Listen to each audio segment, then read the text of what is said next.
30 प्रश्न। जी हाँ दोस्तों, जीके के अत्यंत ही महत्वपूर्ण 30 प्रश्न लेकर आए। दोस्तों यदि आपको ये वीडियो पसंद आए तो चैनल को जरूर सब्सक्राइब करिएगा, वीडियो को लाइक करिएगा। दोस्तों हम उम्मीद करते हैं कि आप 30 के 30 प्रश्नों के सही जवाब कमेंट बॉक्स में जरूर देंगे। तो चलिए दोस्तों हम अपना पहला प्रश्न देखते हैं। हमारा पहला ही प्रश्न है, आराम हराम है का नारा किसने दिया था? बेहद ही इंपॉर्टेंट प्रश्न है, यह यूपी पीसीएस में पूछा गया प्रश्न है। जी हाँ दोस्तों, यूपी पीसीएस में पूछा गया प्रश्न है कि आराम हराम है का नारा किसने दिया था। यदि आपको इसका आंसर मालूम है तो आप कमेंट करके बताइए। दोस्तों आपको हर प्रश्न का जवाब कमेंट बॉक्स में जरूर देना है। बताइए कि आराम हराम है का नारा किसने दिया था? महात्मा गांधी जी ने, रविन्द्रनाथ टैगोर ने, भगत सिंह ने या जवाहरलाल नेहरू जी ने? बताइए। जी हाँ दोस्तों, चौथा इज द राइट आंसर, आराम हराम है का नारा हमारे जवाहरलाल नेहरू जी ने दिया था। चलिए दोस्तों अगला प्रश्न देखते हैं। हमारा अगला और दूसरे नंबर का प्रश्न है कि रणजी ट्रॉफी का संबंध किस खेल से? बेहद ही इंपॉर्टेंट प्रश्न है, यदि आपके सिलेबस में खेल है। या दोस्तों यदि आपके सिलेबस में खेल दिया हुआ है तो यह प्रश्न आपके लिए बेहद ही इंपॉर्टेंट है। आप इसको तुरंत बिना देर किए रफ कॉपी में नोट कर लीजिएगा और बताइए यदि आपको इसका आंसर मालूम है कि रणजी ट्रॉफी का संबंध किस खेल से है। बताइए, हॉकी से है, क्रिकेट से है, फुटबॉल से है या वॉलीबॉल से? बेहद ही इंपॉर्टेंट है, आपके सिलेबस में खेल होगा इसलिए यह प्रश्न बहुत महत्वपूर्ण है। बताइए यदि आपको इसका आंसर मालूम है। जी हाँ दोस्तों, दूसरा is the right answer, cricket से। रणजी ट्रॉफी का संबंध किस खेल से है? क्रिकेट खेल से है। चलिए दोस्तों अगला प्रश्न देखते हैं। हमारा अगला और तीसरे नंबर का प्रश्न है कि रतौंधी रोग किस विटामिन की कमी से होता है? बेहद ही इंपॉर्टेंट प्रश्न है, कई बार एग्जाम में यह प्रश्न आ चुका है, इसलिए इस प्रश्न की संभावना है कि आपके अगले एग्जाम में 100% ये प्रश्न पूछा जा सकता है। इसलिए आप बताइए कि रतौंधी रोग किस विटामिन की कमी से होता है? विटामिन डी की कमी से, विटामिन ए की कमी से, विटामिन सी की कमी से? बताइए किसकी कमी से होता है? रतौंधी रोग किस विटामिन की कमी से होता है? जी हाँ दोस्तों, विटामिन ए।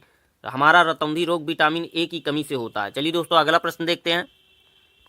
हमारा अगला और चौथे नंबर का प्रश्न है कि इंकलाब जिंदाबाद का नारा किसने दिया था? बेहद ही इंपॉर्टेंट प्रश्न है, यह पंजाब पुलिस में। जी हाँ दोस्तों, पंजाब पुलिस में पूछा गया प्रश्न है। हो सकता है आपके अगले एग्जाम में यह प्रश्न पूछ लिया जाए कि इंकलाब जिंदाबाद का नारा किसने दिया था। बताइए यदि आपको इसका आंसर मालूम है कमेंट बॉक्स में। जवाहरलाल नेहरू ने, भगत सिंह ने, लाला लाजपत राय ने या गांधी जी ने? बताइए।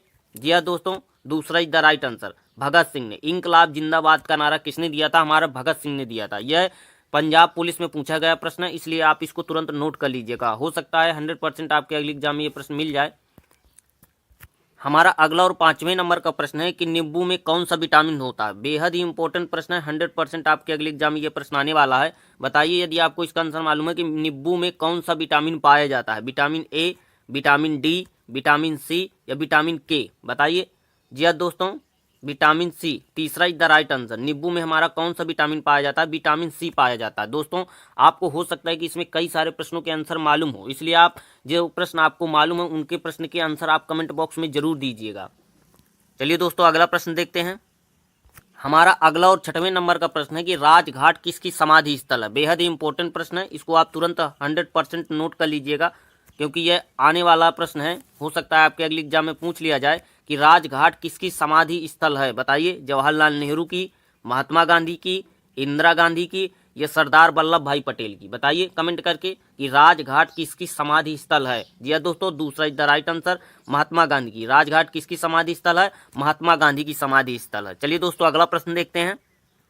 हमारा अगला और सातवें नंबर का प्रश्न है कि भारत का मैनचेस्टर किसे कहा जाता है? बेहद इंपॉर्टेंट प्रश्न है कि भारत का मैनचेस्टर किसे कहा जाता है? बताइए यदि आपको इसका आंसर मालूम है। कानपुर को, अहमदाबाद को, कोलकाता को या बेंगलुरु को? कमेंट करके बताइए कि भारत का मैनचेस्टर किसे कहा जाता है। जी हाँ दोस्तों, दूसरा is the right answer, Ahmedabad को। अहमदाबाद को भारत का मैनचेस्टर बोला जाता है। चलिए दोस्तों अगला प्रश्न देखते हैं। हमारा अगला और आठवें नंबर का प्रश्न है, कंप्यूटर से रिलेटेड प्रश्न है। हर एग्जाम में एक या दो क्वेश्चन आपके कंप्यूटर से पूछ लिए जाते हैं। हो सकता है यही प्रश्न आपके अगले एग्जाम में पूछ लिया जाए कि लैन का पूर्ण रूप है, LAN, लैन का पूर्ण रूप है। बताइए, फुल फॉर्म आपको बताना है कि लैन का फुल फॉर्म क्या है। Local area network, local area line, local airlines network या लोकल अकाउंट नंबर? बताइए यदि आपको इसका आंसर मालूम है कमेंट बॉक्स में। आप लोग कमेंट नहीं करते हैं, 100% जितने भी लोग ये वीडियो देख रहे हैं कमेंट करके आंसर दीजिए। जी हाँ दोस्तों, पहला is the right answer, local area network. Line का फुल फॉर्म क्या है? लोकल एरिया नेटवर्क है। हमारा अगला और 9वें नंबर का प्रश्न है कि रामचरितमानस किसने लिखी थी? ये जितने भी हमारे हिंदू भाई होंगे यह प्रश्न तो उनको मालूम होगा। जी हाँ दोस्तों, 100% इसका आंसर जितने भी हमारे हिंदू भाई हैं सबको मालूम होगा। आप लोग कमेंट करके बताइए, 100% कमेंट करके बताइए जितने भी हिंदू भाई हैं कि रामचरितमानस किसने लिखी थी। सूरदास ने, रहीमदास ने, तुलसीदास ने, कबीरदास ने? बताइए। जी हाँ दोस्तों, तीसरा is the right answer, Tulsidas ने। हमारे रामचरितमानस की रचना किसने की थी? तुलसीदास जी ने लिखी थी। चलिए दोस्तों अगला प्रश्न देखते हैं।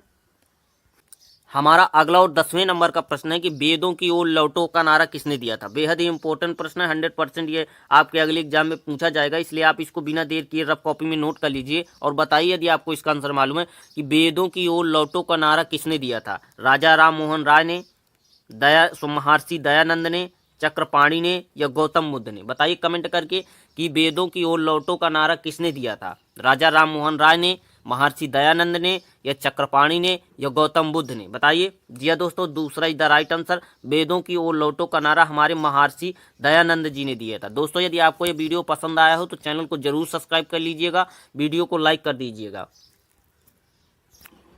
हमारा अगला और 11वें नंबर का प्रश्न है कि नोबेल पुरस्कार पाने वाला प्रथम भारतीय है। बेहद ही इंपॉर्टेंट प्रश्न है, यह प्रश्न 100% आपके अगले एग्जाम में पूछा जाएगा, इसलिए बिना देर किए आप इसको रफ कॉपी में नोट कर लीजिए और बताइए यदि आपको इसका आंसर मालूम है कमेंट बॉक्स में कि नोबेल पुरस्कार पाने वाला प्रथम भारतीय कौन था। बेहद ही इंपॉर्टेंट प्रश्न है। रविन्द्रनाथ टैगोर, इंदिरा गांधी, भीमराव अम्बेडकर, या सरोजनी नायडू? कमेंट करके बताइए कि नोबेल पुरस्कार पाने वाला प्रथम भारतीय है। जी हाँ दोस्तों, पहला is the right answer, Rabindranath Tagore ji हमारे नोबेल पुरस्कार पाने वाले प्रथम भारतीय थे। चलिए दोस्तों अगला प्रश्न देखते हैं। हमारा अगला और 12वें नंबर का प्रश्न है कि पानीपत का प्रथम युद्ध किनके किनके बीच लड़ा गया था। बेहद ही इंपॉर्टेंट प्रश्न है, यह हमारा टीजीटी में पूछा गया प्रश्न है, जिनका विषय हिस्ट्री था। जी हाँ दोस्तों, जिनका विषय हिस्ट्री था उनके टीजीटी में यह प्रश्न पूछा गया है। हो सकता है आपके अगले एग्जाम में यह प्रश्न पूछ लिया जाए। बताइए कमेंट करके यदि आपको इसका आंसर मालूम है कि पानीपत का प्रथम युद्ध किनके किनके बीच लड़ा गया था। अकबर और इब्राहिम लोदी के बीच, बाबर और इब्राहिम लोदी के बीच, हुमायूं और इब्राहिम लोदी के बीच, शेर शाह और इब्राहिम लोदी के बीच? बताइए कमेंट करके यदि आपको इसका आंसर मालूम है। बेहद ही इंपॉर्टेंट प्रश्न है, यह प्रश्न टीजीटी हिस्ट्री, जी हाँ दोस्तों, जिनका विषय हिस्ट्री था उनके में पूछा गया था। जी हाँ दोस्तों, दूसरा is the right answer, Babur और इब्राहिम लोदी के बीच पानीपत का प्रथम युद्ध बाबर और इब्राहिम लोदी के बीच लड़ा गया था। हमारा अगला और 13वें नंबर का प्रश्न है कि राष्ट्रगान का निर्धारित समय कितना है। यह तो हमारे सभी भारतीयों को मालूम होगा। बेहद ही इंपॉर्टेंट प्रश्न है और बेहद ही सरल प्रश्न है, इसका आंसर हमारे हर भारतीय को मालूम होगा। बताइए कि राष्ट्रगान का निर्धारित समय कितना है। बेहद ही इंपॉर्टेंट प्रश्न है साथियों। 42 सेकेंड का, 52 सेकेंड का, 1 मिनट का, या 62 सेकेंड का? बेहद ही इंपॉर्टेंट प्रश्न है, आपको इसका आंसर मालूम होगा, इसलिए कमेंट करके बताइए। जी हाँ दोस्तों, दूसरा इज द राइट आंसर, राष्ट्रगान का निर्धारित समय हमारा 52 सेकेंड का है। 52 सेकेंड में हमारा राष्ट्रगान समाप्त हो जाना चाहिए। चलिए दोस्तों अगला प्रश्न देखते हैं। हमारा अगला और 14वें नंबर का प्रश्न है कि आनंद मठ पुस्तक के लेखक हैं। बेहद ही इंपॉर्टेंट प्रश्न है, 100% ये आपके अगले एग्जाम में पूछा जाने प्रश्न है, इसलिए आप इसको तुरंत रफ कॉपी में नोट कर लीजिए और बताइए कमेंट करके कि आनंद मठ पुस्तक के लेखक कौन है। रविन्द्रनाथ टैगोर, बंकिम चंद्र चटर्जी, संतोष नारायण, या उर्मिला शाह? बताइए कमेंट करके। जी हाँ दोस्तों, दूसरा इज द राइट आंसर, हमारे आनंद मठ पुस्तक के लेखक कौन है? बंकिम चंद्र चटर्जी हैं। हर एग्जाम में एक या दो प्रश्न हमारे पुस्तक से रिलेटेड पूछ लिया जाता है, इसलिए आप इसको नोट जरूर कर लीजिएगा। चलिए दोस्तों अगला प्रश्न देखते हैं। हमारा अगला और 15वें नंबर का प्रश्न है कि रेडियो का आविष्कार किसने किया था। बेहद ही इंपॉर्टेंट प्रश्न है, 100% आपके अगले एग्जाम में यह प्रश्न पूछा जाएगा। यह प्रश्न एक बार आरआरबी ग्रुप डी में पूछा गया था। जी हाँ दोस्तों, आप यकीन नहीं मानेंगे, यह प्रश्न रेडियो का आविष्कार किसने किया था, यह प्रश्न हमारा रेलवे ग्रुप डी में पूछा जा चुका है। हो सकता है आपके अगले एग्जाम में भी पूछ लिया जाए, क्योंकि कई बार क्या होता है कि 2-4 प्रश्न बेहद ही सरल तरीके से पूछ लिए जाते हैं। बताइए कि रेडियो का आविष्कार किसने किया था। फंक ने, लुईस पास्चर ने, मार्कोनी ने, या रदरफोर्ड ने? 100% आपको इसका जवाब कमेंट करके बताना है। जी हाँ दोस्तों, तीसरा is the right answer, radio का आविष्कार हमारे मार्कोनी ने किया था। चलिए दोस्तों अगला प्रश्न देखते हैं। हमारा अगला और 16वें नंबर का प्रश्न है कि अंतरिक्ष जाने वाले प्रथम भारतीय कौन थे। बेहद ही इंपॉर्टेंट प्रश्न है, यह छोटे से ही। जी हाँ दोस्तों, जब आप 4-5 में ही होते हैं तभी से यह प्रश्न आप बार बार पढ़ने लगते हैं और आपको 100% इसका आंसर मालूम होगा कि अंतरिक्ष जाने वाले प्रथम भारतीय कौन थे। राकेश शर्मा, कल्पना चावला, सुरेंद्र चंद्रपाल, हरि नारायण प्रसाद? बताइए कमेंट करके। जी हाँ दोस्तों, पहला इज द राइट आंसर, अंतरिक्ष जाने वाला प्रथम भारतीय कौन था, हमारे राकेश शर्मा जी थे। चलिए दोस्तों अगला प्रश्न देखते हैं। हमारा अगला और 17वें नंबर का प्रश्न है कि लाई हरोबा लोक नृत्य है। बेहद ही इंपॉर्टेंट प्रश्न है। हर एग्जाम में एक या दो क्वेश्चन हमारे लोक नृत्य से पूछ लिया जाता है कि बताइए यह लोक नृत्य कहाँ का है। तो वही प्रश्न यह पूछा गया है। 100% इंपॉर्टेंट है। आपको यदि आंसर मालूम नहीं तो आप इस प्रश्न को नोट कर लीजिए कि एग्जाम में आए तो आपसे छूटने ना पाए कि लाई हरोबा लोक नृत्य है। बताइए गुजरात का है, महाराष्ट्र का है, मणिपुर का है या जम्मू कश्मीर का। कमेंट करके बताइए। जी दोस्तों, तीसरा इज द राइट आंसर। लाई हरोबा लोक नृत्य हमारा कहाँ का है? मणिपुर का है। चलिए दोस्तों अगला प्रश्न देखते हैं। दोस्तों यदि आपको यह वीडियो पसंद आया हो तो चैनल को जरूर सब्सक्राइब कर लीजिएगा और वीडियो को जरूर लाइक कर दीजिएगा। हमारा अगला और 18वें नंबर का प्रश्न है कि करो या मरो का नारा किसने दिया था। बेहद ही इंपॉर्टेंट प्रश्न है। 100% यह प्रश्न आपके अगले एग्जाम में पूछा जाने वाला। यह प्रश्न पीसीएस में, जी हाँ दोस्तों, यह प्रश्न कई बार पीसीएस के एग्जाम में पूछा जा चुका है, इसलिए आप इस प्रश्न की गंभीरता को समझ सकते हैं कि करो या मरो का नारा किसने दिया था। कितना इंपॉर्टेंट क्वेश्चन है ये। लाला लाजपत राय जी ने, भगत सिंह ने, महात्मा गांधी जी ने या जवाहरलाल नेहरू ने। बताइए। जी हाँ दोस्तों, तीसरा इज द राइट आंसर। करो या मरो का नारा हमारे महात्मा गांधी जी ने दिया था। चलिए दोस्तों अगला प्रश्न देखते हैं। हमारा अगला और 19वें नंबर का प्रश्न है कि जलियांवाला बाग हत्याकांड कब हुआ था। बेहद ही इंपॉर्टेंट प्रश्न है। 100% आपके अगले एग्जाम में ये प्रश्न पूछा जाएगा और मुझे यकीन है कि 100% आपको इसका आंसर मालूम होगा, इसलिए कमेंट करके बताइए कि जलियांवाला बाग हत्याकांड कहाँ हुआ था। बताइए। हरियाणा में हुआ था, पंजाब में हुआ था, गुजरात में हुआ था या उत्तर प्रदेश में हुआ था। कमेंट करके फटाक से बताइए कि हमारा जलियांवाला बाग हत्याकांड कहाँ हुआ था। बताइए कमेंट करके। जी हाँ दोस्तों, दूसरा इज द राइट आंसर। हमारा पंजाब में हुआ था। जलियांवाला बाग हत्याकांड कहाँ हुआ था? हमारा पंजाब में हुआ था। अब आपके लिए एक प्रश्न है कि आप यह कमेंट करके बताइए कि पंजाब में कहाँ हुआ था। जलियांवाला बाग हत्याकांड कहाँ हुआ था ये तो हमें मालूम चल गया कि पंजाब में हुआ था। इंपॉर्टेंट क्वेश्चन है। और लेकिन पंजाब में कहाँ हुआ था यह आपको प्रश्न कमेंट करके बताना है आंसर इसका कि पंजाब में कहाँ हुआ था। चलिए दोस्तों अगला प्रश्न देखते हैं। हमारा अगला और 20वें नंबर का प्रश्न है कि रामायण किसने लिखी थी। बताइए। यदि आपको इसका आंसर मालूम है, 100% आपको इसका आंसर मालूम होगा। कमेंट करके बताइए कि रामायण किसने लिखी थी। यदि आपको वीडियो पसंद आ रहा हो तो वीडियो को जरूर लाइक कर दीजिएगा और चैनल को सब्सक्राइब कर लीजिएगा ताकि जब मैं ऐसे ही वीडियो आपके लिए बनाऊं तो आपको सबसे पहले मिल सके। रामायण किसने लिखी थी इसका आंसर आपको मालूम है, कमेंट करके बताइए। महर्षि वाल्मीकि ने, वेद व्यास ने, चक्रपाणी ने या पतंजलि ने। बेहद ही इंपॉर्टेंट प्रश्न है। हमारे सभी हिंदू भाइयों को मालूम होगा कि रामायण किसने लिखी। जी हाँ दोस्तों, पहला इज द राइट आंसर महर्षि वाल्मीकि ने। इंपॉर्टेंट प्रश्न है, कई बार एग्जाम में पूछ लिया जाता है और ना भी पूछा जाए फिर भी आपको यह आंसर मालूम होना चाहिए कि रामायण किसने लिखी थी। पहला इज द राइट आंसर महर्षि वाल्मीकि जी ने लिखी थी। हमारा अगला और 21वें नंबर का प्रश्न है कि एलपीजी का फुल फॉर्म क्या होता है। एलपीजी, जी हाँ दोस्तों, सिलेंडर। जो आपके यहाँ सिलेंडर आता है उसमें जो गैस भरी होती है उसको हम एलपीजी बोलते हैं। तो उसी का आपको फुल फॉर्म पूछा गया। एलपीजी उसका नाम नहीं होता, उसका नाम कुछ दूसरा होता है। जो विकल्प दिए गए इनमें से आपको बताना है कि एलपीजी का फुल फॉर्म क्या होता है। आपको 100% इसका आंसर मालूम होगा। कमेंट करके बताइए कि एलपीजी का फुल फॉर्म क्या होता है। कई बार एग्जाम में ये प्रश्न पूछा जा चुका है। बताइए। Local petrol gas, liquid petroleum gas, liquid full gas या लिक्विड पेट्रोल गैस। बताइए कमेंट करके। यह दोस्तों दूसरा is the right answer. Liquid petroleum gas LPG का फुल फॉर्म होता है। नोट कर लीजिएगा इसको। आपके लिए अगला और 22वें नंबर का प्रश्न है कि परसेक किसकी इकाई है। इंपॉर्टेंट प्रश्न है। जी हाँ दोस्तों, इंपॉर्टेंट प्रश्न है। ये हमारा टीजीटी में, जी हाँ दोस्तों, टीजीटी में फिजिक्स जिनका विषय था उनके लिए यह प्रश्न पूछा गया था टीजीटी में कि परसेक किसकी इकाई है। इंपॉर्टेंट क्वेश्चन है क्योंकि एक या दो क्वेश्चन हमारे पैमाने या इकाइयों से पूछ लिए जाते हैं। हो सकता है आपके अगले एग्जाम में जिसकी आप तैयारी कर रहे हैं उसमें भी यह प्रश्न पूछा जाए। कमेंट करके बताइए कि परसेक किसकी इकाई। आप एक बार कमेंट करके देखिए, आपको 2 मिनट के अंदर आपको जवाब मिलेगा। आप लोग कमेंट नहीं करते हैं। जितने लोग वीडियो देख रहे हैं आपको 100% कमेंट करना है और आप देखिएगा सिर्फ आपको 2 मिनट के अंदर उसका जवाब मिलेगा। परसेक किसकी इकाई है? खगोलीय दूरी की, समुद्र की गहराई की, पहाड़ की ऊंचाई की या भूकंप की तीव्रता की। बताइए परसेक किसकी इकाई है। जी हाँ दोस्तों, पहला इज द राइट आंसर। परसेक हमारा खगोलीय दूरी का मापक है या खगोलीय दूरी की इकाई है। खगोलीय दूरी मापी जाती है हमारी परसेक से। हमारा अगला और 23वें नंबर का प्रश्न है कि रिक्टर पैमाना है। बेहद ही इंपॉर्टेंट प्रश्न है। यह टीईटी, जी हाँ दोस्तों, यह प्रश्न टीईटी में पूछा गया था। जो हमारी टीचिंग पात्रता परीक्षा होती है राज्य में, तो उसमें यह प्रश्न पूछा गया था कि रिक्टर पैमाना है। बताइए बिजली की तीव्रता का, वर्षा की तीव्रता का, भूकंप की तीव्रता का, कि हवा की तीव्रता का? बेहद ही इंपॉर्टेंट प्रश्न है, कई बार एग्जाम में पूछा गया है, इसलिए आप इसको तुरंत रफ कॉपी में नोट कर लीजिएगा और बताइए कमेंट करके कि रिक्टर पैमाना है।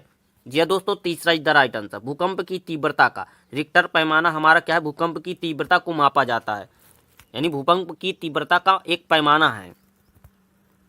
हमारा अगला और 24वें नंबर का प्रश्न है कि पृथ्वी का उपग्रह कौन सा है? बताइए, यदि आपको इसका आंसर मालूम, बेहद ही इंपॉर्टेंट है और बेहद ही सरल प्रश्न है कि पृथ्वी का उपग्रह कौन सा है? शुक्र, बृहस्पति, बुध या वरुण? बताइए कमेंट करके। जी हाँ दोस्तों, चौथा इज द राइट आंसर, चंद्रमा। पृथ्वी का उपग्रह कौन है? चंद्रमा है। शुक्र नहीं है, बृहस्पति नहीं है, बुध नहीं, ये हमारे तीनों क्या है? ग्रह हैं, लेकिन चंद्रमा हमारा पृथ्वी का एक क्या है? उपग्रह है। चलिए दोस्तों अगला प्रश्न देखते हैं। हमारा अगला और 25वें नंबर का प्रश्न है कि रेबीज के टीके की खोज किसने की थी? बेहद ही इंपॉर्टेंट प्रश्न है, आपको इसका आंसर मालूम है? कमेंट करके बताइए कि रेबीज के टीके की खोज किसने की थी?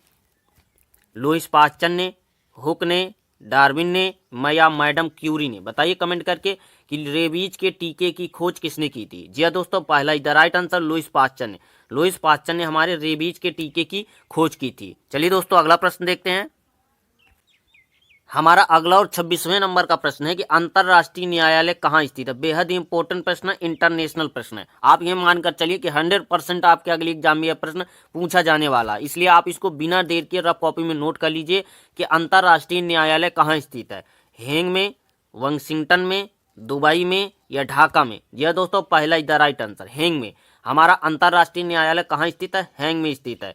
चलिए दोस्तों अगला प्रश्न देखते हैं। हमारा अगला और 27वें नंबर का प्रश्न है कि आरबीसी का जीवन काल कितने दिनों का होता है? आरबीसी का आपको फुल फॉर्म मालूम होगा, रेड ब्लड सेल्स। जी दोस्तों, लाल रुधिर कणिका। आप बताइए कि जो लाल रुधिर कणिका यानी आरबीसी होती है, उसका जीवन काल कितने दिनों का होता है? बताइए, इंपॉर्टेंट प्रश्न है, कई बार एग्जाम में पूछ लिया जाता है। बताइए, 110 दिनों का, 8 दिनों का, 100 दिनों का या 120 दिनों का? बताइए कि आरबीसी यानी लाल रुधिर कणिका। जी दोस्तों, चौथा इज द राइट आंसर, 120 दिन का।